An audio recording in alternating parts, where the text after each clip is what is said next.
Hi, everyone. My name is Mo. I'm the founder of a company called InovCares, where we're improving care delivery for moms and their babies.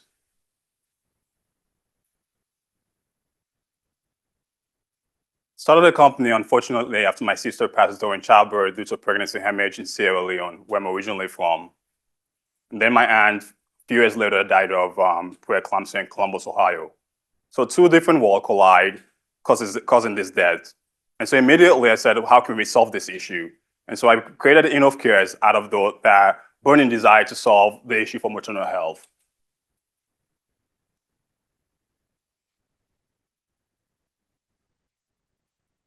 We can click. Oh, there we go. It just takes time. And it moves fast. And so we've proven that the fact that 60,000 moms die annually is really heartbreaking. And how do we improve for that? Not only that moms are dying, but it's also very wasteful and costly. It costs us $32 billion. And that's unacceptable. A lot of these conditions are actually preventable. 80% of them are preventable. We've shown to improve that. We've dramatically improved C-section rates in Texas by collaborating with Blue Cross Blue Shield of Texas and deploying in federally qualified health centers. We've improved C-section rate by 37% and preterm birth rates by 38%. We've also managed to save the insurance payer, Blue Cross Blue Shield, almost $500,000. And I'll tell you a little more about the platform itself.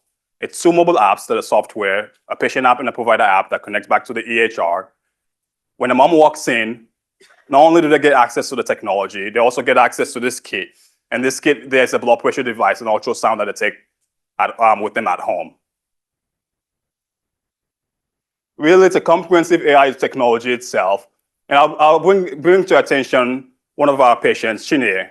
Chineye came to us in the second trimester, really experiencing complication, second pregnancy, and we were able to connect Chineye during her visit with HHM Health, which is the clinic in Dallas that we partner up with. Chineye had got this kit.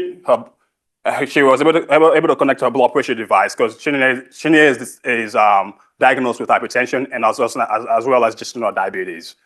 She was able to we were able to closely monitor her. The MFM clinician monitor her closely with a nutritionist, and she's able to book rides to and from the clinic, transportation to the clinic, medications, and then request for health negotiation to be sent to her home.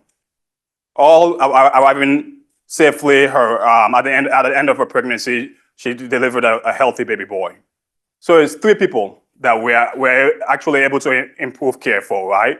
The moms, healthy mom, healthy baby, which I think all of us really want in our society. But secondly, providers. Instead of the provider, the clinician spending time managing logistics, we're able to address that social determinants of health really simply by transportation, rather than them spending their time just for doing that. They're now focused on providing care. For the insurance payer, we'll boost engagement and satisfaction, and as well as they got real-time data.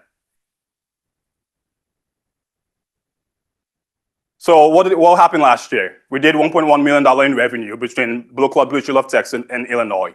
It took us 4 months to close Blue Cross Blue Shield of Texas. Usually, traditionally, it takes about 12 to 18 months to close a deal like that. We also closed, while we're executing this in Texas, we're able to close Blue Cross Blue Shield of Illinois in 2 months. So now we're deploying in Illinois as well. We're projected to make about $5 million this year in revenue, and deploy in both Alabama, Florida, and Georgia. Let me tell you a little bit about the Alabama deal.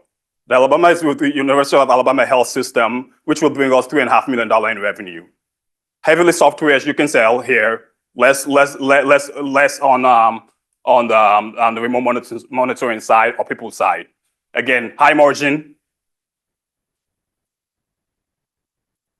So how do we make money? We charge a simple fee, a bundle fee that we contract with the payer. The payer pays us upfront, and then we go and serve the patients and collaborate with the hospitals and the clinics.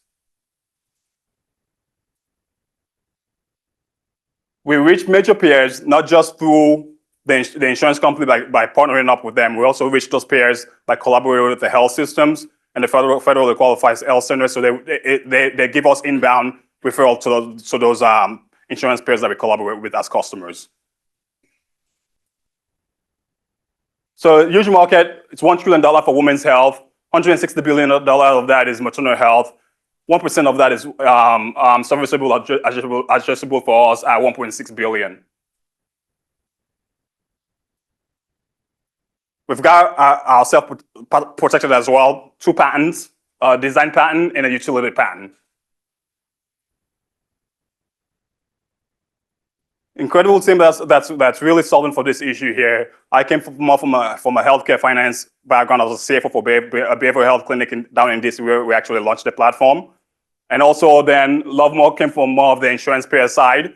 And then we've got a CMO, Dr. Eribo, who actually is the medical director at HHM Health currently. We're continuing to scale, projecting to make $29.3 million in revenue in the next 3 years. And what does exit look like?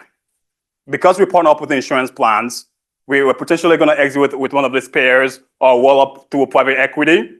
Again, we have an end-to-end platform that is a category-defining asset that's more valuable than a risk certification tool like SolutionWorks that sold recently, right, for $150 million. We're raising $3.5 million in order to expand to those markets that I mentioned earlier, which is California and UAB Health System. Again, it's not just managing and supporting the moms, it's also leaning forward into value-based care contract to also bill for those services that we're providing virtually, prenatal and postpartum care using existing CPT codes. Again, my name is Mo, and I'm the founder of InovCares, where we're closing the gap in care delivery for moms and babies.